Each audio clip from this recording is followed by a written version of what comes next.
xulka qaranka Jarmalka maqnuudnimada iyo qoomuluudnimadu halaag mooyee horumar umay horseedin balse waxay qirteen qaniisnimadu inay tahay hab nololeed dadkoodu ay ku xasilaan xidigaha safka koobaad ee Jarmalku afkay daboosheen balse shabaqii dambeedka ka daloolay ayaa laga adeegtay waa ragga u mudaharaaday una baroortay danaha dadka isku jinsiga ee isu galmooda waxayna ku doodeen in la caburiyay oo la cunsuriyeeyay kolkii dowladda Qatar ay mamnuucday in koobka adduunka lagu soo bandhigo calanka khaniisiinta iyo wax walbo Ilaahay xarimay balse Jarmalku waxay ka dheefaan ha joogaan hoog iyo halaag ayay kala kulmeen xulka qaranka Japan oo ku garaacay 2 gool iyo gool kabtankooda Manuel Neuer ayaa bilowgii ciyaarta garsooruhu waxa uu ka hubiyay inuu xiran yahay astaanta qaansan roobaadka ee khaniisiintu ay isku aqoonsadaan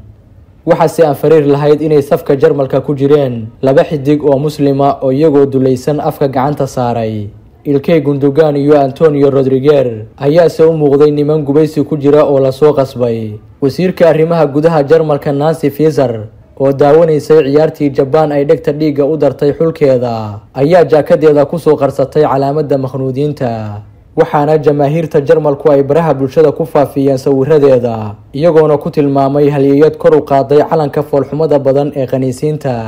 fadlan like saar muuqaalkan haddaad noo sheer garaysana waxaan goyn doonaa malaayiin mayl mahadsanid dowladda Qatar oo sharciga uga yaal qoomuluudku uu yahay in qudha laga jaro muwaadiniinta ku kaca dhaqanka shaydaanka ayaa FIFA ku raacday in ciyaaraha mondiyaalka dunida laga ganaaxo ciyaartooygii soo xirta calaamadda lagu muujinayo taageerada maqnuudiinta ilaa iyo 5 dal oo ay ka mid yihiin Ingiriiska, Netherlands, Belgium, Jarmalka iyo Switzerland ayaa bilowgii u ololeynayay laakiin hanjabaadii ka timi Qatar waxa ay keentay inay ka tanaasulaan damacooda guracan saxafiyadda BBC-da ee Alex Scott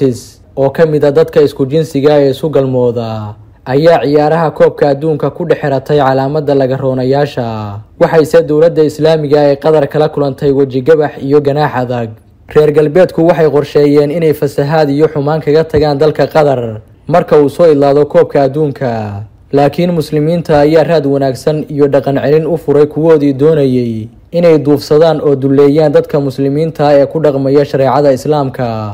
Ingiriisku si ay u faafiyaan qaniisnimada waxay adeegsadeen Alex Scott oo ah saxafiyad ciyaaraha u soo tabisa BBC Sports horeyna uga soo shaqeysay Sky Sports balse sirta muslimiinta laga qariyay Qatarna loogu soo diray gabadhan waa inay ka mid tahay dadka isku jinsiga ee isu galmooda waxa lagu bartay haweenka kubadda cagta kooxda Arsenal waxay kaloo 140 kulan ka soo muuqatay xul qaranka Ingiriiska Alex Scott xumaanta qoomuluudnimada ayay saaxiib wehel iyo sariir wadaag ku noqdeen gabadha la yiraahdo Kelly Smith oo qudheedu weerarka uga ciyaari jirtay gabdhaha kooxda Arsenal tiyo ay ilaa iyo hadda u wada nool yihiin sidii lamaane kuwaasoo wada degan guri ay ka iibsadeen magaalada London waxa kaloo la xaqiijiyay inay isku darsadeen labadooda A Bailey iyo Ila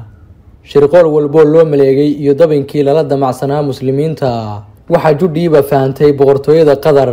markaasoo ay amar ku bixiyeen in la ixtiraamo diinta Islaamka iyo dhaqanka Carbeed sida awgeed FIFA ayay u gudbiyeen inaan dalkooda looga dabaaldegi karin astaamaha laga roonayaasha xulka qaranka Jarmalka ayaa bogooda Twitter-ka waxay ku sharaxeen maslaxadda ay uga gol lahaayeen inay afka gacanta saaraan ciyaartii ay guuldarrada kala kulmeen xulka qaranka Japan waxayna dhaheen ma ahayn fariin siyaasadeed laakiin xuquuqda aadamuhu waa mid aanay ahayn in hadal laga keeno dabcan waxay ahayd inay cid walba sinaato laakiin arrintaasi ma aanay dhicin waana sababta ay fariintani annaga muhiimka noogu tahay inay dowladda Qatar iyo hay'adda kubadda cagta FIFA ay noo diidaan inaan xiranno calaamadda waxay ahayd midna loogu diiday hadalkeena xorta calaamadda ay ku doodayaan ma aha astaanta Jarmalka ama mid gaar ah oo lagu aqoonsanayo koobka ay qaadeen xulkoodu balse waa astaanta ay qaansan roobaadda u bixiyeen ee lagu garto dadka qoomuluudka ee baweyne ayaan ka magan galay